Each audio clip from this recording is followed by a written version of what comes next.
life is too short to be not putting your happiness first. You need to put your happiness first.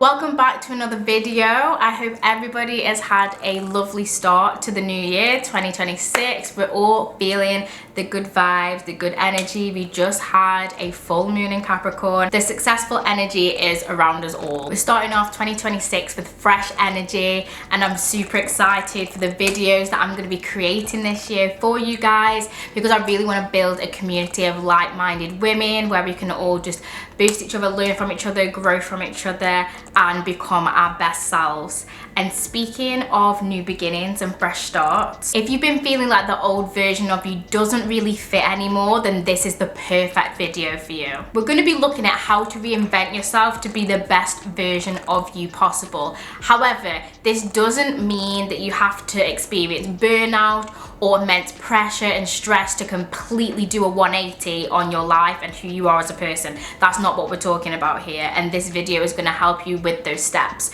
When we say starting over or starting fresh, a lot of people think, oh well, I don't have the time to kind of uproot who I am and then buy all these new things or start all these new things. That's not what we're talking about here. Additionally, there doesn't really need to be a fear of starting over, because one, growth is inevitable throughout your life anyway, and if you are growing and changing as an individual, that's a good thing because it means you are learning from your experiences. Two, getting the opportunity to kind of start over again is a fun thing. You get to learn more about yourself, what you do like, what you no longer like anymore, what you have more of an interest in now. Be blessed that you actually have the opportunity to start over again. It's a very, very fun experience. And three, if you're wanting to start over, then that means that you've technically already done half of the work here, because it means that you've noticed you want something to change. So now we just need to figure out what. Now guys, as I said before, reinvention does not mean erasing yourself. It simply means adapting the current version of yourself to suit your preferences now, because as we know, we grow, we change, we evolve. We may not be into the same things that we're into before, or we may want to start new things, leave some old things behind. Reinvention actually opens us up to explore new opportunities and experiences and possibilities. So reinvention, what's it all about? The definition of reinvention is as follows. It's the action or process through which something is changed so much that it becomes entirely new. And again, this kind of links to what I mentioned before with feeling like you're kind of sitting in an older version of yourself and you're ready to step into something new.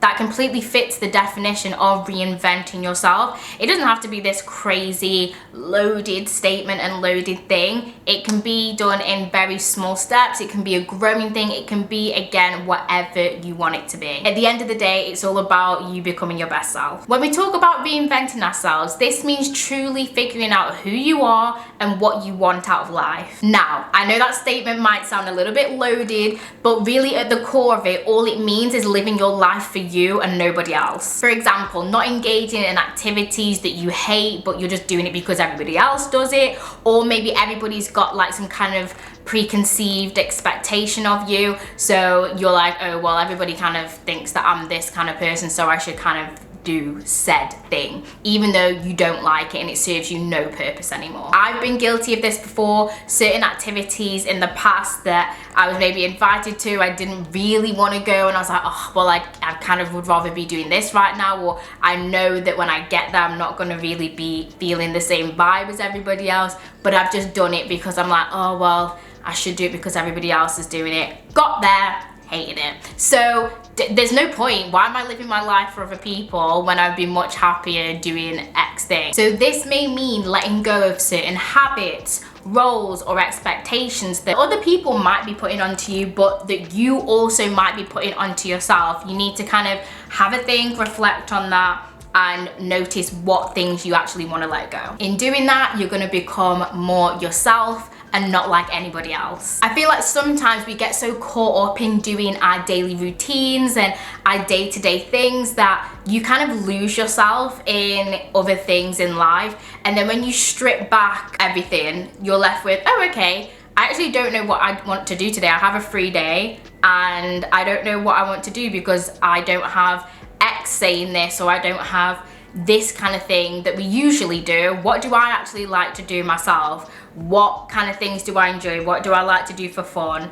And it's not until you actually have that moment where you realize, I kind of don't know who I am and what I like. Again, we've all been there. I've definitely been there before, and that's when you kind of got to do the work to figure out, okay, what is it I do like? But that's where it's fun, because you start to realize things and learn about yourself and things that you do like, don't like, etc., that you may have never really thought about before. Guys, I feel very passionate about this because life is too short to not be putting your happiness first.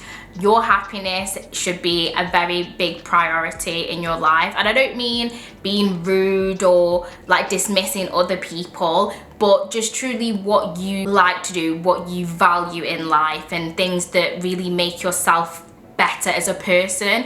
You need to be putting that at the forefront of your life, because I'm telling you, when you don't, the ripple effect that comes on for that and in your life, you end up, what, 5 years down the road?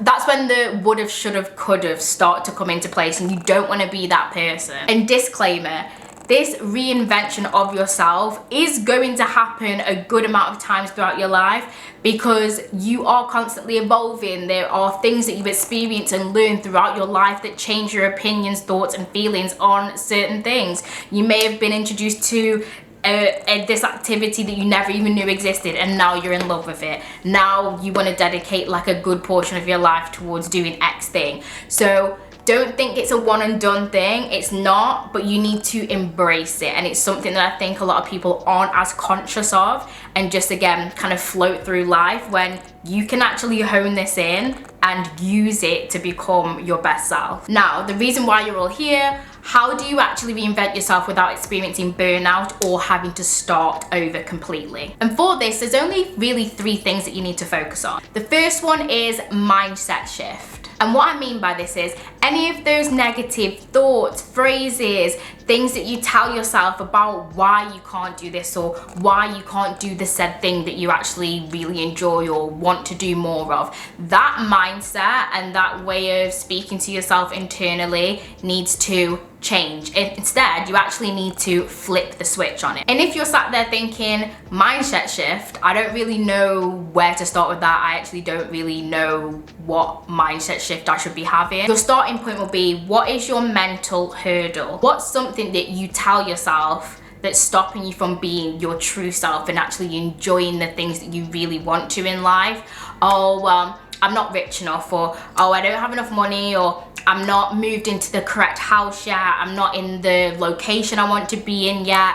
All these little things, it might sound a little bit like that, it might sound a little bit different, but those kind of things where it's like, well, I can't start now because X, I can't do this now because of X, I really want to do that, but it could never be me. Anything that's surrounded around that, what is your mental hurdle? For example, say somebody wants to start the gym. They want to become healthier, they want to get toned, they want to build some muscle, but their mental hurdle is people who they know go to that gym. So they're actually not going to go anymore because that's embarrassing. Even though they're not going to talk to any of those people or interact with them at all, that's awkward because some people that I know go to that gym. Now, flipping it on its head, because again, with these kind of things, you need to flip it into the positive. What are you gonna gain out of going to the gym? 2 months down the line, think about how much your body will change. You gotta really focus on your goals, your plan of action for those things, and X out the white noise. Whatever those like thoughts are, those things, those external thoughts are not real. It's fear, it's anxiety. That is not what the realistic situation is. Who knows, you might go to the gym, you might make a friend, you might have a really nice interaction, who knows, but you will never know if you completely don't go because of the mental hurdle that you have. So you need to have that same mentality with any of those mental hurdles that you may have. It doesn't even have to be as deep as that. It could be as simple as say yes to more opportunities. If somebody says, hey, do you want to do this with me? Saying yes. Hey, do you want to do this with me? Yeah, that sounds really fun. Like, I'm a bit scared, but I'm hanging out with some people who I've never met before, but it could be great. Yeah, why not? You're never gonna know, you're never gonna have new experiences. Sometimes you've got to put yourself out of your comfort zone in order to know who you are, what you do like, what you don't like, what you enjoyed, what you didn't enjoy. You can reflect on the why, and that's really how you really get to know who you are and become more comfortable in yourself. The second thing you need to focus on is one boundary. And when we say boundary, that's like, what is your non-negotiable? What is your limit? So your boundary could be, okay, I'm down to do anything as long as it doesn't involve drinking. What having the boundary is going to do is build trust within yourself to actually be disciplined. So that's why it's really good, and that's why you hear it all the time, like having boundaries and people having boundaries in relationships and this and XYZ. But this is a boundary that you have with yourself. And the third thing you need to focus on is having one daily habit. So what's one thing that you can commit to daily that's going to bring you closer to the person you want to be? Whatever it is, but having that daily habit will again bring that commitment with yourself. Again, habits, the more you do them, the more it becomes stuck in your routine. And I think it's like 20 or 21 days. After 20 or 21 days, then it becomes drilled in your head, in your routine, and it feels weird to not do it. So if you miss a day, it feels like, ugh, no, like what's going on? It becomes naturally part of your routine. So I think it's good to have that daily habit. And again, this is doing it without experiencing burnout or having to completely start over. It's one mind shift change, one boundary, and one daily habit. So you only need one of each, and that's how we're gonna start. From there, you build up as and when you see please, but that's on your own. For the moment, we just want to focus on one of each, and that's really going to help you to start building up slowly. Implementing these 3 things will help you to slow down instead of rushing the transformation. Okay, so now that we've touched upon the 3 main things that you need to focus on, we're going to kind of look at how to actually build this into your lifestyle and be practical about it. One way you could do this is by journaling. Now, I know this isn't everyone's cup of tea, but I am a strong advocate for journaling just because I know what it's done for me and my life and a lot of other people's. Now, if journaling is not your thing, don't worry, because I have some other tips after this. But for journaling, I have 3 journaling prompts that would be really good around this time that you're coming out of your old version and stepping into your new version of yourself. And I'm gonna have them in the description, but I'll also put them up on the title screen here. And these are essentially just gonna prompt thinking and get that thought process going as to what's changing, those deeper thoughts of, okay, what do I actually like? Who am I? And what has not worked in the past, what's working now, kind of thing. Which parts of my current life no longer align with the person who I want to become? And what am I holding on to out of fear, habit, or comfort? The second one is, if I trusted myself completely, what would my highest aligned version look like in how she speaks, thinks, and treats herself daily? And the third one is, what is one small realistic shift that I can make right now that would bring me closer to my future self? And what would change if I stayed consistent with it? Now again, those are some pretty big journal prompts, and you may just want to do one, you may want to do all 3. It's completely up to you, but it's just some reflection time essentially to have a really deep think about those things that you want out of life, the version that you want to become. Who do you want to become? What do they look like, speak like, think like, treat themselves like, dress like? All of those kinds of things to really put yourself in the alignment so you can reach it a lot faster. Additionally, I think it's really good to have check-ins with yourself. This could be once a month, once a week at the end of the week, whatever works out for your lifestyle, where you just have a reflection on what were the highlights of this week or month, and what were the lowlights and why. What did you manage to achieve that you wanted to in that week or month, and what didn't you, and why, and what do you want to do moving forwards? Again, it's kind of like holding yourself accountable and noticing, okay, so that habit that I said I wanted to stick to, am I sticking to it? Have I? Does it even work out? Maybe I need to change it a little bit and adapt it so it works more in alignment with my life and who I want to become. Maybe it wasn't what you thought it was going to be and you didn't really like said thing that you wanted to implement in your life. And again, it's just a different kind of reflection as opposed to journaling. You can either do both or choose one or the other. It's completely up to you. At the end of the day, you're choosing alignment over aesthetics, and this is a massive thing when it comes to this whole like changing yourself and getting burnout and thinking you have to do this whole new revamp of every single element of your life. You don't, because realistically, consistency is key. It's all good to look pretty, do this, like see all these things on social media,